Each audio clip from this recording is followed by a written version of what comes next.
বিসমিল্লাহির রহমানির রহিম। আলহামদুলিল্লাহ, সমস্ত প্রশংসা আল্লাহ পাকের এবং সেই নবীর উপরে হাজারো সালাম। আসসালামু আলাইকুম রহমতুল্লাহ। তো আমরা আজ এই ছোট্ট জালসার ভিতর দিয়ে যে বক্তব্যটুক করা হবে, এটাও এই বিশ্ব মানব জাতির উদ্দেশ্যে, তারা যাতে সত্য জানতে পারে, বুঝতে পারে, সেই উদ্দেশ্য নিয়েই এই বক্তব্যটুক করা হবে। এই আজকের বক্তব্য হলো আখের জীবন, আখেরাত আর আখেরাতের পর। কারণ এই আখের জীবনের সাথে আখেরাত এবং আখেরাতের পরের বিষয়টা আছে। আর এই আখের জীবনের যে অতীত, সেটা হলো এই মানব জীবন প্রাপ্তির আগের বিষয়। এখানে সেই আগের বিষয়ে আমি যাচ্ছি না, এই মানব জীবনের শুরু, মানব জীবন নিয়ে কথা বলছি। প্রিয় বিশ্ববাসী, এই মানব জীবনকেই আখের জীবন বলা হয়। যারা এই মানব জীবন নিয়ে যখনই পৃথিবীতে দণ্ডায়মান হয়, তারাই সেই আখের জীবনের সামিল হয়। আখের অর্থ শেষ। তারা আল্লাহর বিধানের এই সৃষ্টির জগতে, মানব জগতের সর্বশেষ জীবন হিসেবে এই জীবন লাভ করে থাকে। আর এই জীবনে যারা মানব জীবন লাভ করে, তাদের প্রত্যেকটি মানুষের সাথে সকল জীবন সঙ্গী হয়। শুধু আদম নূরের জীবনই যে তাদের সঙ্গী হয় এটা নয়, এই পৃথিবীতে যত জীবন আছে তার সকল জীবন প্রত্যেকটি মানুষের সঙ্গে দিয়ে তাদের এই আখের জীবনে পৌঁছা দেওয়া হয়। আর ইহা সকলেই সেই মহান আল্লাহ পাকের ন্যায়ের বিধানগত ফয়সালা মাফিক হয়ে থাকে, যেখানে কারো কোনো হস্তক্ষেপ করার কোনো অধিকার রাখা হয়নি। তেনার সেই ফয়সালা মাফিকই এই আখের জীবন মানুষ পেয়ে থাকে। আর একে আখের জীবন এ কারণেই বলা হয় যে সকল জীবন এসে যে জীবনের সঙ্গী হয়, সকল জীবনকে নিয়ে একটি আকার সুরাতের জীবনে খাড়া হয়, সেই জীবনটাকে মানব জীবন বলা হয়, আদম সুরাতের জীবন বলা হয়। তাই এই মানব জীবনে একটি আত্মা নয়, সকল আত্মাই সঙ্গী হয়। আর এই সঙ্গী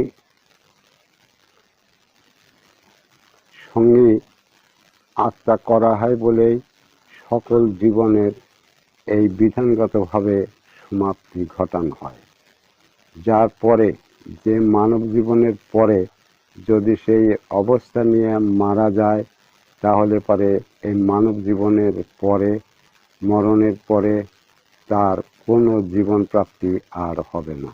সে চিরকালের জন্য চিরমর্যাদাতে সামিল হবে। এই বিধানের সঙ্গে এই মানব জীবনের জন্য আর একটা বিধান রাখা আছে।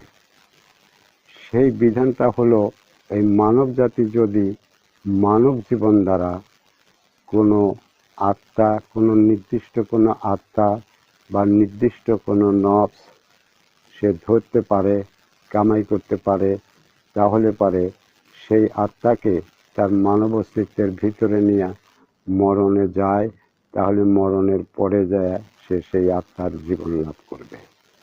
এটাও আল্লাহ পাকের বিধানগত ফয়সালা। কিন্তু এই ফয়সালার বিষয়ের সত্য এই মানব জাতিকে অদ্যাবধি জানানো হয় নাই। আর এই সত্যকে গোপন করে এই মানব ভুবনে, মানব জীবনের শুরুর পর হইতে অদ্যাবধি অসংখ্য প্রকারের অসংখ্য ধর্ম শুধু তাদের সেই মরণের পরে একটি শান্তিময় স্থানের লোভ দেখাইয়া দেওয়া হয়েছে। কিন্তু তাদের এই মানব জীবন সম্বন্ধে সত্যপূর্ণ জ্ঞানে আনা হয়নি। আর সেই আখের জীবনের সাথে যে আখেরাত রয়েছে, আখেরাতের পরেই যে সেই হাসর বলো যেটা বলো সেই জগৎ রয়েছে, এর কোনো সত্য এই মানবের কাছে প্রকাশ করা হয় না। আর এই মানব জাতি কোনো দিন তাদের এই মানব অস্তিত্ব সম্বন্ধে, আখের জীবন সম্বন্ধে কোনো সত্য উপলব্ধিতে জ্ঞানে বুঝে আনতে পারবে না। তেমনি ঠিক সেই আখেরাত কি, আখেরাতের পরে কি, তার সত্য সম্বন্ধেও এরা কিছু জানতে পারবে না। এরা দুনিয়াগত যত বড়ই জ্ঞান বিজ্ঞানী শিক্ষিত হোক না কেন, কিন্তু সেই আখেরাতের পর যে জগৎ, সেখানে এই মানুষ মরণের পর কি হবে এর সত্য এই মানুষ কোনোদিনই উদ্ঘাটন করতে পারবে না। তবে এই সত্য উপলব্ধি করেছিল অতীতে যারা নবী রাসূল ছিল তারা। কারণ এই মানবে সেই সত্য জানার অধিকার থাকলেও কিন্তু সেই সত্য যাহা হলে জানা যায় সে সম্বন্ধে এই মানুষ কোনোদিনই জ্ঞানে আসতে পারবে না। দ্বিতীয় কথা, এই মানুষে সমস্ত আত্মা, সমস্ত জাতীয় আত্মা বা নফস থাকে, কিন্তু মানব কোন আত্মার দ্বারা জীবন ধরে বা কিভাবে জীবন ধরে এর সঠিক জ্ঞান বুঝ এই মানবে আনা হয় না। তো সকল বুঝকে গোপন করে দিয়ে মানুষকে শুধু ভিত্তিহীন ধর্ম দিয়ে আখেরাতের দোজখ এবং জান্নাতের লোভ দেখায় সেই ধর্ম পালনে লাগিয়ে দেওয়া হয়েছে। যে কারণে মানুষ অনাদি কাল ধরে চেষ্টা করেও তারা জানতে পারে নাই আমি মানবকে, নবীকে, আল্লাহকে।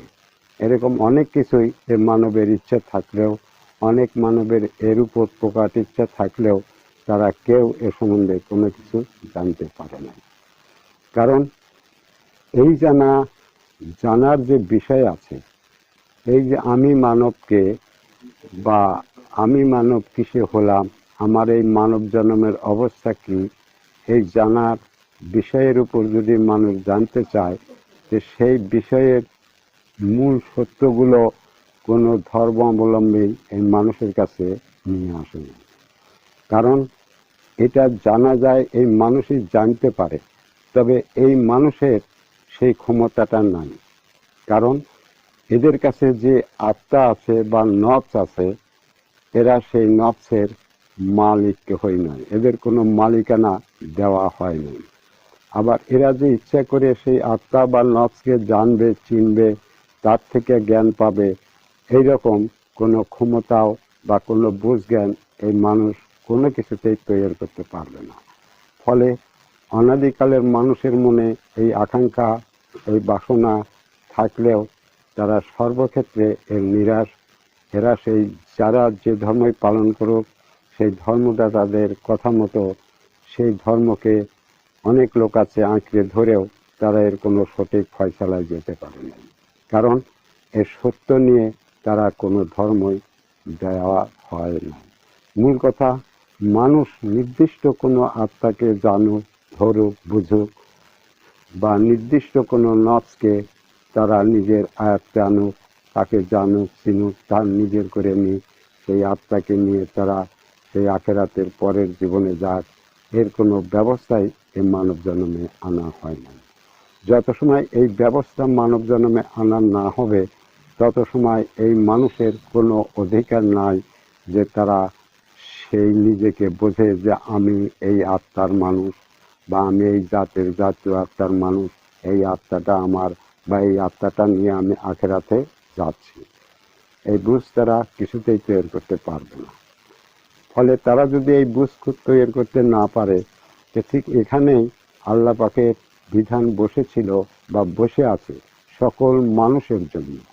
ইহা ব্যক্তিগত কোনো মানুষের উপর নয়, এই মানব জন্মে যারা আসবে তাদের প্রত্যেকের উপর সেই আখেরাতের পর যে জীবন হবে, যে জগৎ হবে, সেখানকার জন্য এই মানবের উপর বিধান ছিল। সেই বিধান হলো এই মানব তার মানব জীবন দ্বারা যে আত্মা, যে জাতের আত্মা বা যে জাতের নফস সে সংগ্রহ করতে পারবে, সেই আত্মা তার হয়ে তার অস্তিত্বের ভিতর দিয়ে মরণের জগতে যা হাজির হয়ে সেই জীবন নিয়ে সে দাঁড়াতে পারবে। কিন্তু ইয়ে ছিল আল্লাহ পাকের ন্যায়ের বিধান। অতীতের ধর্মদাতারা এই বিধানকে গোপন করে তাদেরকে হাওয়াই জান্নাতের লোক দেখিয়েছে। কারণ মানুষ এখানে আসছে, তাদের নিজস্ব জীবন নাই, তারা সেই জীবন কামাই করবে। এখানে মানুষ যারা হয় তাদের নিজস্ব কোনো জীবন নাই, আত্মা নাই, নফস নাই। সেই নফসবিহীন আত্মাবিহীন মানুষ মারা গেলে তারা তো মরণেই সব কিছু ধ্বংস হয়ে যাবে। সেই আখেরাতের পর আর কোনো কিছু তাদের বাকি থাকবে না।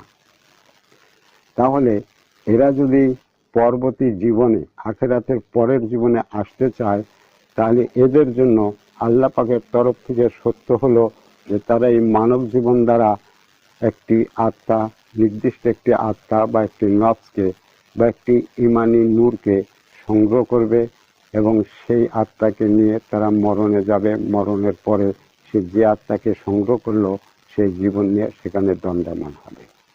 এটা ছিল সকল মানব জাতির জন্য আল্লাহর তরফের বিধান। কিন্তু অতীতের ধর্মদাতারা বা অদ্যপদী যারা সকল ধর্ম পরিচালনা করে, অর্থাৎ হযরত মুহাম্মদ সাল্লাল্লাহু আলাইহি সাল্লামের এই ভবিষ্যৎ এসে তার পরের থেকে যে মানব জন্ম হচ্ছে, এরা এই বিষয় সম্বন্ধে এরা কিছু জানে না।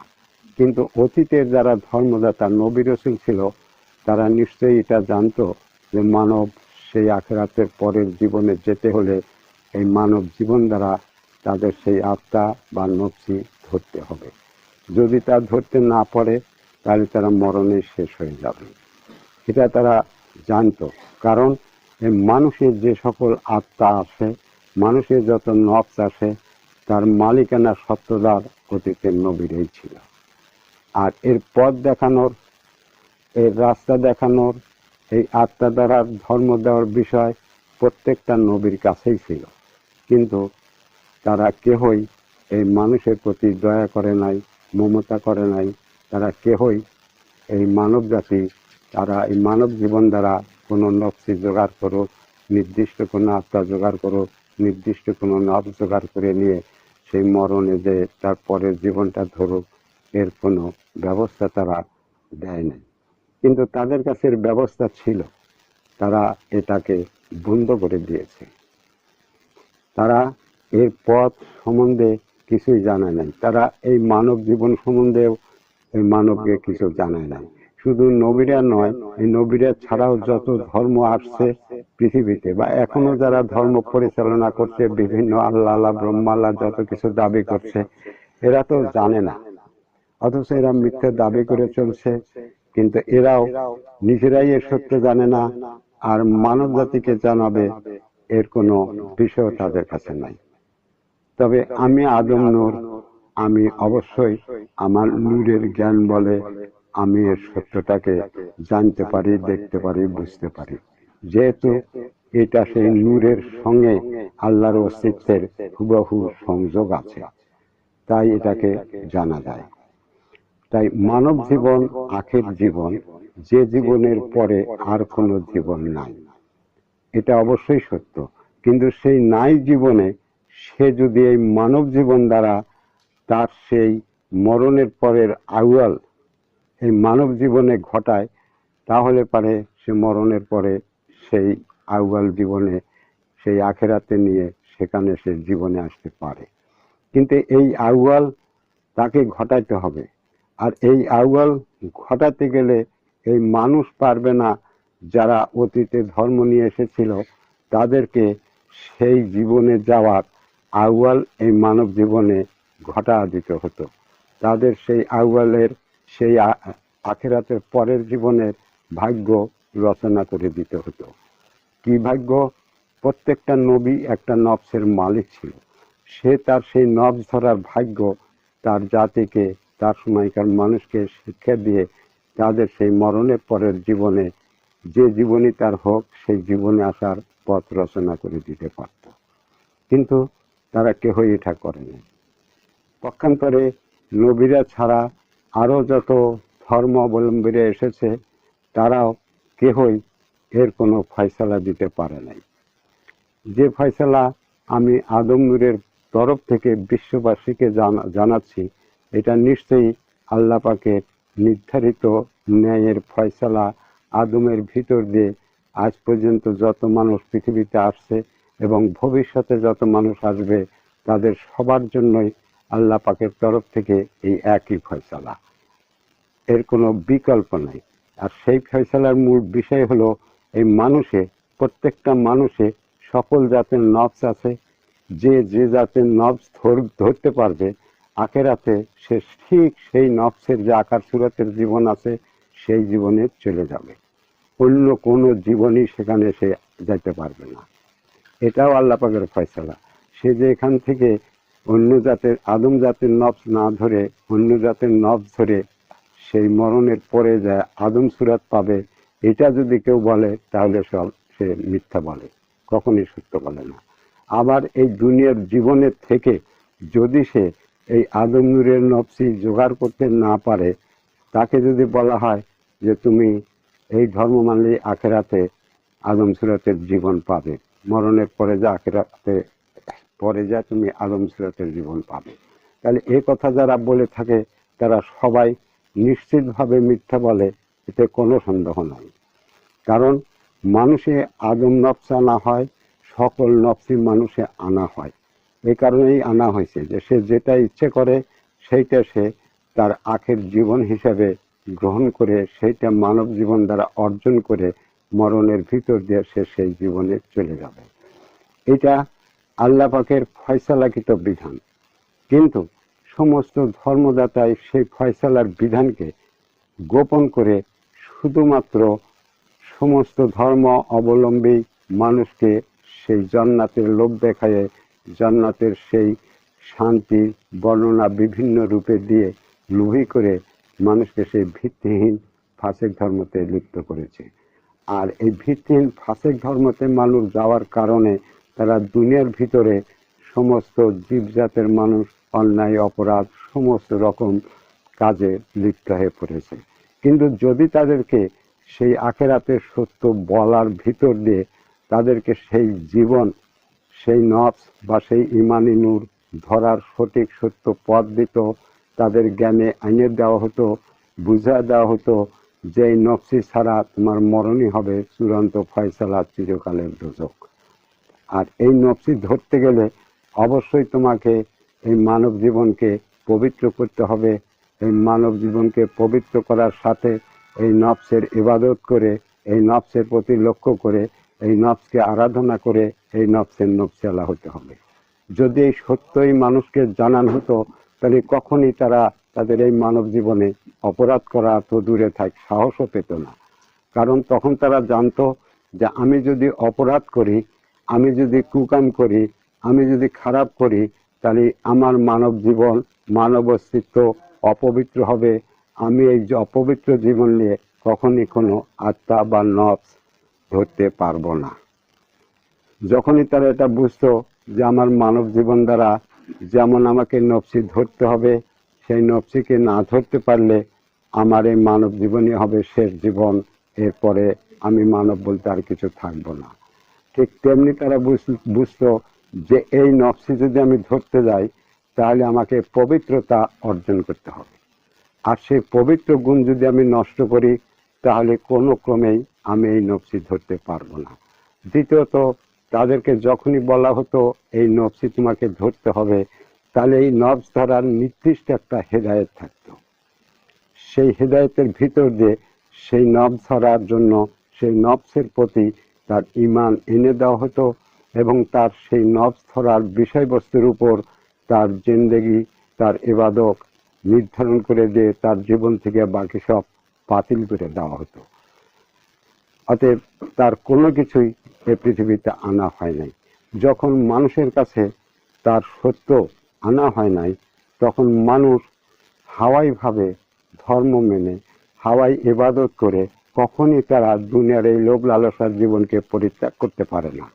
কারণ কোনো লোভ, কোনো সত্য যদি সামনে দিয়ে বলা হয় যে এই সত্য ধরতে গেলে তোমাকে এই কাজ ছেড়ে এই কাজের ভিতর দিয়ে তোমাকে এখানে পৌঁছাতে হবে, তাহলে নিশ্চয়ই মানুষ সেই সব ছেড়ে দিয়ে যেগুলোর দ্বারা এটা করতে পারবে, ধরতে পারবে, সেই সব কাজে লিপ্ত হতো। কিন্তু কোনো ধর্মই এটা করে নাই, কারণ তারা এই নফসি ধরার ধর্মই আনে নাই। যারা নফসি ধরার ধর্ম আনে নাই তারাই যদি আবার বলে মান আরাফা হও, তারাই যদি বলে নফসের জেহাদি সর্বশ্রেষ্ঠ জেহাদ আকবরী, তাহলে এটা গল্প হয়েই থাকবে, হাওয়াই বুলি হয়েই থাকবে, এই মানুষের ধারে কাছে কোনোদিন যেতে পারবে না। কারণ কোনো সম্বন্ধে বলতে সেইটা মানুষ হতে গেলে তার কি সত্য আছে, তার কি সত্য কর্ম আছে, তার কি সত্য ইবাদত আছে, তা সকলে মানুষকে শিখিয়ে দিতে হবে। এবং কি হলে সে সেটা পারবে না, কি হলে তার সেটা ধরা নষ্ট হয়ে যাবে, কি হলে সে সেটা থেকে বঞ্চিত হবে, তাও মানুষকে বুঝা দিতে হবে। তাহলে এই সত্য যদি মানুষকে বুঝা দেওয়া হয়, তাহলে কখনই মানুষ এই পৃথিবীর জীবনই শান্তিময় হয়ে যেত। কী কারণে? তারা সেই আখেরাতের জীবনের সত্য এই মানব জীবন দ্বারা কামাই করার জন্য তারা সত্য জীবন ধরত। কিন্তু যখন সেই সত্য ফেলা দিয়ে এখানকারও লোভ লালসা তারা চরিতার্থ করছে অসৎ কর্মের দ্বারা, আবার মরে গেলে জান্নাত পাবে, তাদের দেবতারা নবীরা অলিরা পীররা তাদের আশা দিচ্ছে, এই মিথ্যা আশার ফাঁদে পড়ে তারা মানব জীবনকে নষ্ট করে দিচ্ছে। সেই জীবনের তো কোনো সন্ধানেরা জানে না, মনে করতেছে আমাদের নবী আছে, পীর সাহেব আছে, এরা মাপসাপ করে আমাদের নিয়ে যাবে। কিন্তু এই ধারণা তো তারাই তাদের ভিতর পয়দা করে দিয়েছে, তাদের নফসি ধরতে না দিয়ে। যদি তাদেরকে সেই নফসি ধরতে দিত, তার সত্য হুকুমত দেওয়া হতো, তাহলে কখনই মানুষ সাহস পেত না অন্য কিছু করার। কিন্তু তারাই যখন বলতেছে, তারাই যখন তাদেরকে মিথ্যা দিতেছে, তখন এই মানুষের আর কোনো কিছুই করার থাকে না। মানুষ তখন অজ্ঞানে পড়ে, অবুঝে পড়ে, তাদের এই কথার উপর গুরুত্ব দিয়ে সেই মিথ্যা জান্নাতের লোভে তারা সেই ধর্ম যতটুকু মানুষ কোনো রকম মেনে চলছে, এর বাইরে কিছুই হয় না। যাই হোক, তারপরেও যে ধর্ম যে সত্যটুক নিয়ে আসছে, সেই সত্যটুকু নিয়েই মানুষ চলে না। কারণ ধর্ম মানার ভিতর দিয়ে মানুষ কিছু একটা হবে, মানুষ কিছু একটা জানবে, তার কোনো কিছু আনা হয় না। যদি উপমা স্বরূপ বলা হয়, যেমন দুনিয়াতে শিক্ষা আছে, ডাক্তারি শিক্ষা আছে, বিসিএস আছে, তারপরে ইঞ্জিনিয়ারিং আছে, এর বিভিন্ন পথ আছে। তা মানুষ বোঝে যে আমি এই ডাক্তারি পড়তে গেছি, যত সময় আমার সেই লেখাপড়া সত্য করে ডাক্তারিতে পাশ না করবো, বোর্ড পরীক্ষা দিয়ে, তত সময় আমি ডাক্তার হওয়ার যোগ্য নই। এটা যেমন দুনিয়াতে প্রকাশ আছে, আমি যত সময় লেখাপড়া শিখে সেই বিশেষ পরীক্ষা দিয়ে পাশ করতে না পারবো, তত সময় আমি বিশেষ ডিগ্রির মালিক নই। দুনিয়াতে এটা প্রকাশ আছে। কিন্তু ধর্মক্ষেত্রে যে মানুষকে সব কিছু অন্ধকারে নিক্ষেপ করা হয়েছে, মানুষ তারা কি ইচ্ছে করে নিয়ে অন্ধকারে নিক্ষেপ হয়েছে? না, কারণ এদের তো সমস্ত জাতীয়ভাবে মানুষ করা হচ্ছে, এরা তো নিজস্ব সত্যের দ্বারা এসে মানুষ হচ্ছে না। আর এখানেও ব্যক্তিগত কোনো একক সত্যের দ্বারা বা 5টা সত্যের দ্বারাও কেউ মানুষ হয় না। এখানে মানব জাতির ভালো করে বুঝতে হবে, যেখানে যারা মানুষ হয় তারা কেউ ইচ্ছে করে নিজের সত্য বলে এসে এখানে মানুষ হচ্ছে না। দ্বিতীয় কথা, যেখানে যে কোনো 5টা বা 10টা সত্যের দ্বারা মানুষ হচ্ছে তাও নয়। এখানে আল্লাহর অস্তিত্বের যত জীবন আছে, তার সমস্ত জীবনের দ্বারা একজন মানুষ হয়। অতএব প্রত্যেকটা মানুষের কাছে সকল জীবন থাকে। অতএব এরা মানুষ হচ্ছে আল্লাহর অস্তিত্বের ভিতর যেসব জীবন আছে, সেই সমস্ত জীবন এসে এরা মানুষ হচ্ছে। এরা তার সন্ধানই জানে না, কিন্তু এই সন্ধান তো দেওয়ার প্রয়োজন ছিল এই জীবনের যারা মালিক ছিল তাদের। তোমরা যদি বলো যে এর সন্ধান আল্লাহ দিবে, তাহলে তোমরা মিথ্যা ভেবেছ। কারণ আল্লাহ পাক রায়বাড়ি দিয়েছিল, প্রতিনিধি করেছিল হযরত আদম শফিউল্লাহকে। কিন্তু এই আত্মার মালিক যারা, এই মানুষের যত নফসি আছে, এই নফসের মালিক যারা, আল্লাহর সেই সিদ্ধান্ত মেনে নেয় নাই, না নিয়ে তারা এই মানব জন্মের ভিতরকে যুগের ভাগ করে এবং এই আদমকে তাদের যুগে অবতার হওয়া, কথা বলা, সব কিছু বন্ধ করে দেওয়া হয় এবং তারা নাছর হয়ে আল্লাহর কাছ থেকে এই মানব জীবনের জন্য এটাই পাশ করে নিয়েছিল। তাহলে তারা যখন আদমকে অবতার তাদের যুগে বন্ধ করে দিয়েছে, তাহলে সেই যুগের মানুষকে এই সত্য জানানো তাদেরই দায়িত্ব ছিল, যেটা আদমের ছিল না। এখন আদমের যে অবতারের সময় ছিল, এটা সেই যুগ, আর এই যুগের নাম হলো দ্বীনি যুগ। এই যুগের নাম হলো দ্বীনি যুগ। আর অতীত যে যুগ ছিল, এর হাকিকতি নাম হলো হজরত মুহাম্মদ সাল্লাল্লাহু আলাইহি ওয়াসাল্লামকে নিয়ে তাবিনের পর্যন্ত এই যুগের হাকিকতি নাম হলো রাতের যুগ। পক্ষান্তরে যদি বলা হয় যে অতীত যুগের আরেকটি নাম হলো নবুয়তি যুগ, আর এই যুগের আরেকটি নাম হলো আদমিয়তের যুগ। এই যুগের মাত্র একজন নেতা, আর অতীত যুগের লক্ষ লক্ষ নেতা। এই যুগের মাত্র একজন নেতা আদম, আর অতীত যুগের লক্ষ লক্ষ নেতা। সেই লক্ষ লক্ষ নেতারা মিলেই তাদের যুগ থেকে আদমকে সরা দিয়ে এই লাস্ট যুগে নিক্ষেপ করেছিল। আল্লাহ পাক তাদের কান্নাকাটি দেখে এটা মেনে নিয়েছিল।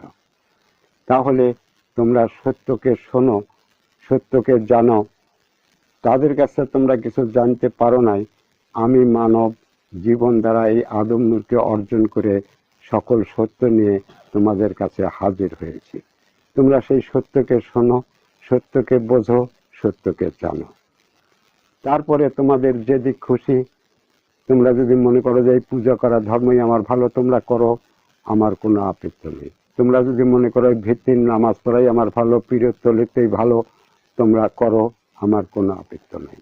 তবে সত্য আমি বলবই, যেহেতু আমি আদম, আল্লাহর নূরে আদম, আমি সত্য মানব জাতিকে জানাবই। কারণ মানব জাতি যত সময় এই আদম সূরাতে আছে, তত সময় তাদেরকে সত্য জানানো আমার গুরু দায়িত্ব। তাই আমি সেই গুরু দায়িত্ব পালন করতে সারা বিশ্বের মানব জাতিকে সামনে একের পর এক সকল সত্য, সব জায়গার সত্য যা মানব জাতির জন্য নির্ধারণ হয়েছিল, তা সকলেই এই বিশ্ব মানবের কাছে হাজির করব। তার কোনোটাই বাদ দেব না। তো সেক্ষেত্রে আমি যে তাদের হিংসা করছি, প্রতিবাদ করছি, বাধা দিচ্ছি, এটাও না। আমি সত্য সবাইরে শোনাচ্ছি। তারা ইচ্ছে করলে তাদের জীবনকে পরিবর্তন করে সেই আদম নূরের হেদায়েতে এসে তারাও সেই আদম নূরের নকশি ধরে মানব জীবন থেকে যেতে পারে। তারাও পরবর্তীতে আদম সূরাতের জীবন লাভ করবে। অতএব তাদের সেই মিথ্যা ডিগ্রি থেকে বের হয়ে এসে তাদের মানুষগুলোকে সত্যটা জানতে দিয়ে তারা যাতে সেই সত্যের দিক অগ্রসর হয়, এটা তারা হতে পারবে। তাদের সুযোগ হবে, তারা যদি চায়। আর তারা যদি মনে করে যে না, আমরাও সেই অতীত নেতাদের মতো আদমকেও না, আদম মাটির পুতুল, আদম গন্ধম খাইছে, এটা করছে সেটা করছে, এই মতবাদ যদি তাদের থাকে, তাহলে তারা সেটা নিয়েই থাক। আদম কখনই গন্ধমও খায় নাই, কোনো অপরাধও করে নাই, কিছুই করে নাই। এগুলো ছিল তাদের বানোয়াটি গাল গল্প, যারা আদমকে অস্বীকার করেছে তাদের। তোমরা মানব জাতি তাদের চেনো না, আমি আদম নূর তাদের পশমে পশমে ভালো করে চিনি। তোমরা কি বলতে পারবে তোমাদের নবী রাসূল কারা ছিল? তোমরা কিছুই বলতে পারবে না, তবে আমি তাদের সমস্ত পরিচয় দিতে পারি কারা ছিল। আর তারাই এই আদমকে তাদের যুগ থেকে সরাইয়ে এই এক যুগে ফেলে দিয়েছে। যাই হোক, এটা মানব জীবন। তোমরা আখেরাতের সওদা করতে এই মানব জীবনে হাজির হও। আর সেই সওদা অন্য কিছু নয়, সেই সওদা হলো নিশ্চয়ই তোমার মানব জীবন দ্বারা একটি জীবনী নূর, একটি জীবনী আত্মা বা একটি জীবনী নফস সংগ্রহ করা, যেটা তোমার সেই মরণের পরে পরবর্তী জীবন এনে দেবে। যেটা ছাড়া তুমি সেই মরণের পরে কোনো জীবনই পাবে না। মিথ্যা তোমাদের ধর্মদাতারা বলেছে এই জান্নাতের লোভ দেখিয়ে। তোমাদের এখানটা সংগ্রহ করতে হবে একটি নফস। তুমি যেই হও না কেন, তোমাকে একটি নফস জোগাড় করতে হবে।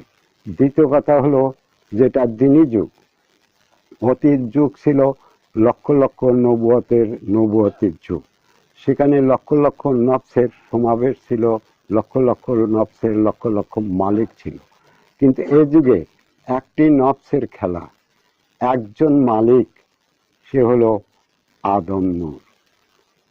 তোমরা যদি এই আদম নফসি ধরতে চাও, তাহলে সেই আদম নফসির দরজা আদম নূর খুলে তারই দরজাতে সবাইরে সেই কর্ম, সেই ধর্ম শিক্ষা দিচ্ছে। অন্য নফসি ধরার জন্য নয়। যে নফসি ধরলে, যে রবকে ধরলে, যে সুরাতকে ধরলে অবশ্যই তোমরা সেই মরণের পরে যে সেই জীবনে এই আদম সুরাতের জীবন লাভ করবে। আর এই সুযোগ তোমাদের এই দিনী যুগের মানুষের জন্যই সুযোগ হয়েছে। যদি এই সুযোগ আল্লাহ পাক সর্বকালের মানুষের জন্য করে দিয়েছিল, কিন্তু যাদের জন্য করেছিল তারাই হিংসামো করে, ঘৃণা করে, আদমের অবতার বন্ধ করে তারা এইখানে আদমকে ফেলে দিয়েছে। তোমরা সত্য বুঝলে বোঝার চেষ্টা করো। যদি অবুঝ থাকে তাহলে সেই ভাতৃসুলভে আমাকে জিজ্ঞেস করো, আমি তোমাদের সঠিক উত্তর এবং সঠিক বুঝ দেওয়ার চেষ্টা করব। তাই এটা মানব জনম, এটা তোমরা সেই আখেরাতে সওদা করতে তোমাদের এই জীবন লাভ। আর সেই সওদার মালিক ছিল অতীত যুগে তোমাদের নবীরা, আর এ যুগের সেই সওদার মালিক হলো একমাত্র আদম নূর। তোমরা যদি নফসিওয়ালা হতে চাও, নফসিকে জানতে চাও, নফসিকে ধরতে চাও, নফসিকে নিজের করে নিয়ে সেই মরণের পরের জীবনে যেতে চাও, তাহলে সেই নফসের মালিকানা সত্ত্ব একমাত্র আদম নূর। এছাড়া আর কারো কাছে তোমরা এই নফস ধরার বিদ্যা আর শিক্ষা করতে পারবে না, তারা দিতেও পারবে না, কারো কাছে তা নেই। অতএব তারা যদি বলে সে মিথ্যা বলবে, প্রমাণে এসে তারা কেউ সত্য দেখাতে পারবে না। তাহলে প্রিয় বিশ্ববাসী, তোমরা বুঝতে পারলে এটা আখের জীবন। এখান থেকে যদি তুমি সেই মরণের পরের ভাগ্য রচনা করে নিয়ে সেই ভাগ্যকে এই মানব জীবন দ্বারা কামাই করে নিয়ে সেই মরণে যেতে পারো, তাহলে তোমার মরণের পরের জীবন আছে, নইলে কোনো জীবন নাই। দ্বিতীয় কথা, এই আখের জীবন সম্বন্ধে অনেক বক্তব্য আছে, তা আমি বেশি সময় করব না। এরপরে হলো আখেরাত। আখেরাতের সময় সামান্য। আখেরাত তাকে বলে যখন মানুষ এই মানব জীবন শেষ করে, তখনই তার আখেরাত হয়। এই আখেরাতের বিভিন্ন দিক আছে। আখেরাতের মূল শব্দর অর্থ করলে যখন মানুষের চোখ থেকে, চোখের দরজা থেকে সমস্ত প্রকার আলো জ্যোতি নিভে যায়, তখন সে আর কিছু দেখতে পাবে না, তার নাম আখেরাত। শুধু এটাই নয়, যখন মানুষের সকল ইচ্ছা, সকল বিবেক, সকল বুঝ, আকেল সব কিছু বন্ধ হয়ে যায়, তখনই তার হয় আখেরাত। যখন তার শ্রবণ, যখন তার শ্বাস, যখন তার বাক সব কিছুকে বন্ধ করে দেওয়া হয়, ছিন্ন করে দেওয়া হয়, তখনই তার হয় আখেরাত। যখন তার মানব অস্তিত্বের, মানব শরীরের সমস্ত প্রকার স্পন্দন, সমস্ত প্রকার জীবনী গুণকে বন্ধ করে দেওয়া হয়, নষ্ট হয়ে যায়, তখনই তার হয় আখেরাত। এ হলো তোমার আখেরাতের ফয়সালা, অর্থাৎ সেই মরণের সময়। ঠিক মানব জীবন দ্বারা যারা আত্মাকে কামাই করে নিয়ে যায়, তাদের আত্মাও তার ভিতরেই থাকে। তার কিন্তু সমস্ত শক্তি নেই, সে তার ভিতরে থাকতে পারবে, কারণ এই ফয়সালা আল্লাহ পাকের তরফ থেকে এই মানব জাতির জন্য করা হয়েছে। সেইটা নষ্ট হবে না, সেটা উড়েও যাবে না, কোথায়ও যাবে না। তোমাকে আগুনে পোড়ালেও এই আত্মা তোমার সঙ্গেই যাবে। তোমাকে সেই আত্মার জীবন সে অবশ্যই মরণের পরে এনে দেবে। তোমাকে কবরে দিলেও তোমার সেই আত্মা তোমার সঙ্গেই কবরে যাবে, মরণের পরে তোমাকে সেই জীবন এনে দেবে। অতএব এটা মানব জীবন দ্বারা সেই আখেরাতের পরে যে জগৎ আসে, সেই জগতের জীবন ভাগ্য ফিরে নেওয়ার জীবন, জান্নাত কামাই করার জীবন নয়। যদি কেউ আদম সুরাতের জীবন ধরতে পারে, সেই স্বর্গ, সেই দুনিয়া, সেই আসবাবপত্র তারাই ভোগ করবে যেমন দুনিয়াতে করছে। এই মর্মে তোমরা দুনিয়াকে একটু লক্ষ্য করো। দেখো দুনিয়াতে প্রত্যেকটা দরজা দিয়ে প্রত্যেকটা জাতি বিকাশ হওয়ার রাস্তা করে দেওয়া হয়েছে, কিন্তু এখানে যত জাতি বাস করুক তারা কি এই মানবের মতো স্বর্গ ভোগ করে না দোজখ ভোগ করে? তারা কি এই দুনিয়াকে জানে চেনে না এই মানুষ চেনে? তাহলে এখানে যদি এই মানুষই মূল কাণ্ডার হয়, তাহলে এই মরণের পরে একমাত্র যারা এই আদম নফসিকে জোগাড় করবে, মা হাওয়ার নফসকে জোগাড় করবে আদম থেকে সেই ধর্মকর্ম নিয়ে, তারাই একমাত্র এই মরণের পরে এই আদম হাওয়ার সুরাতে হবে।